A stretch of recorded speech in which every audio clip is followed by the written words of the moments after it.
Jalen Green did not kill college basketball. Rather, he compared NCAA disparities and NBA inducements and reached a logical conclusion that could open the door to its death.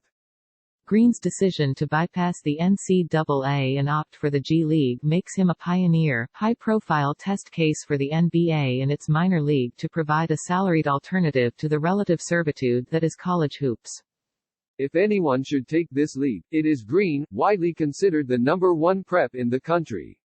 NBA agent Aaron Goodwin, who previously shepherded prep to pros clients LeBron James and Dwight Howard, also represents Green and, naturally, believes in him. The way I've done business for 29 years shows people that I have a great eye for talent and that I pick kids that can become great ball players, great people on and off the court, Goodwin told NBC Sports Bay Area. He's in that mold. One day after Green agreed to his contract on Thursday, he was followed Friday by Isaiah Todd, another top 5 prep, taking the same route. Expect several others in the coming days and weeks, multiple sources told NBC Sports Bay Area Thursday and Friday. This is precisely what the NBA had in mind 18 months ago when it created the G League Select contract as part of a comprehensive path for elite preps to become professionals. The league altered its business model closer to those of MLB and the NHL, both of whom allow graduating prep seniors the option of entering the workforce immediately after high school. Hallelujah. About time? Nah, overdue. Green, 18, spent his senior season at Napa's prolific prep basketball academy, with Napa Christian High as its academic partner. The 6'5" shooting guard, a Fresno native, averaged 31.5 points, 7.5 rebounds and 5.0 assists for the 31-3 crew.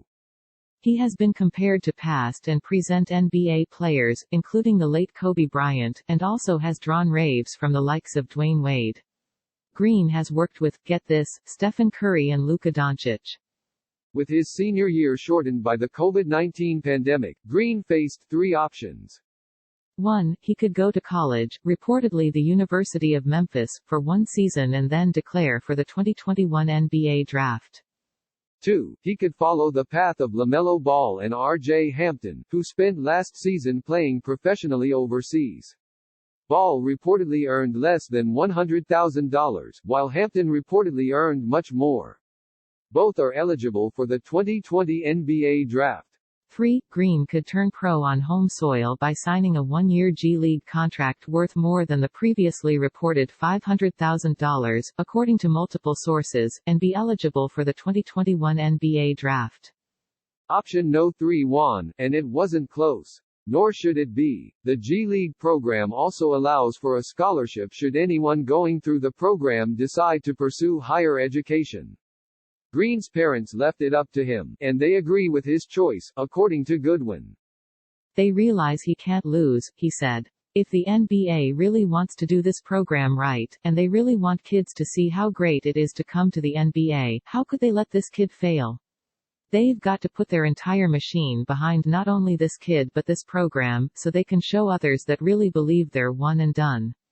That they can come to the G League and hone your craft with the best we have. The movement was crafted by the NBA and the office of former G League president Malcolm Turner. Former Cal star and NBA All-Star Sharif Abdur-Rahim succeeded Turner, and now, with Green's groundbreaking decision, the G League program is atop the mind of all future recruits. NBA Commissioner Adam Silver and Abdur-Rahim took note of Ball and Hampton leaving high school to play overseas and thought there had to be better way.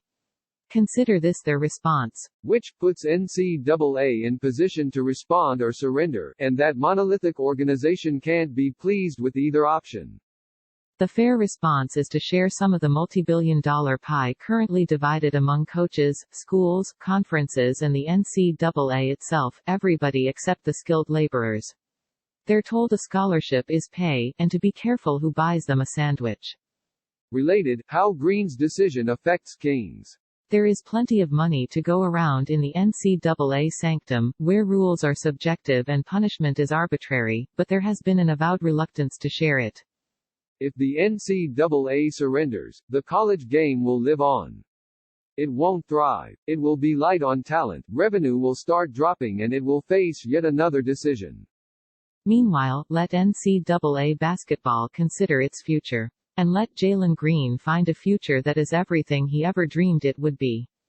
You've been reading a lot of stories over the last 9+ months about why Kevin Durant left the Warriors for the Brooklyn Nets in free agency last summer. So how about we go the opposite direction and remind you about one of the reasons he chose to sign with Golden State in 2016 in the first place. Here is an excerpt from the new book on the Warriors, The Victory Machine, written by Ethan Strauss of The Athletic. Kerr's joy, mocked as it was near the end of KD's time, was essential to Durant's recruitment. A few Warriors officials believe that KD was drawn to the Warriors in part by All-Star Weekend 2015, when Kerr was coach of the West squad. It was Kerr at his peak cheerful insouciance, months before a botched back surgery brought constant pain. He was cracking jokes and having fun with the absurd proceedings. At one point, the Warriors coaches were drinking beer in their locker room when a curious Durant poked his head in. So this is what you're about, huh? KD said, with a smile. The coaches didn't deny it. I know that the way we went about our business was pretty unique, Kerr said of the beers. Very different from OKC and San Antonio, much looser. Players are given a lot more autonomy. I think that might have appealed to Kevin. I think after that first year, I think a lot of people watched us play around the league and they liked our style and they saw the joy that was being displayed by our players and our fans and they saw the talent. They saw the way our guys played and they wanted to be a part of it and I think that's what attracted Kevin. Listen and subscribe to the Run and Plays podcast. By all accounts, KD's first season with the Warriors couldn't have gone much better. There definitely were some minor hiccups along the way. But after sustaining a knee sprain in late February, which originally was believed to be a season-ending injury, Durant got back to full strength before the playoffs started and was incredible against LeBron James and the Cleveland Cavaliers in the NBA Finals. Related, Kerr doesn't think KD left Dubs because of Steph jealousy. The honeymoon didn't last long, but we don't need to rehash all of that. Only positive vibes in this article. Follow @Drew Schiller on Twitter and Instagram. Steph Curry's daily text messages to Sabrina Ionescu didn't work.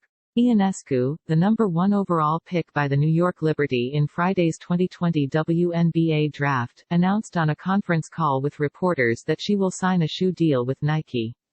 In an interview with NBC Sports Bay Area's Logan Murdoch and Kerith Burke earlier this week, Ionescu revealed that Curry was putting on the full-court press in an attempt to get her to sign with Under Armour. I think he texts me almost every day, Ionescu revealed on NBC Sports Bay Area's Run and Plays podcast. He's working hard. Ionescu was deciding between Nike, Under Armour and Puma. She told Murdoch and Burke that her relationship with Curry made the decision tough. I have a great relationship with Steph and so that part's kind of hard, Ionescu said this week. Because I've been Nike for 10 years. And then Puma's also kind of on the up and coming. So there's a lot of pros and cons to all of them. And so it's kind of been hard trying to figure out who I want to go with and what the best fit would be. Listen and subscribe to the Run and Plays podcast. Ionescu, a native of Walnut Creek, is headed to the Big Apple and will play her home games at Barclays Center in Brooklyn. Related, Ionescu can have transcendent effect on WNBA. Shortly after the Liberty made Ionescu the number 1 overall pick, fellow Brooklyn star and Nike athlete Kevin Durant gave her a shout-out on Twitter. When the WNBA and NBA return to action, Brooklyn will get to watch 2 megastars. Not bad.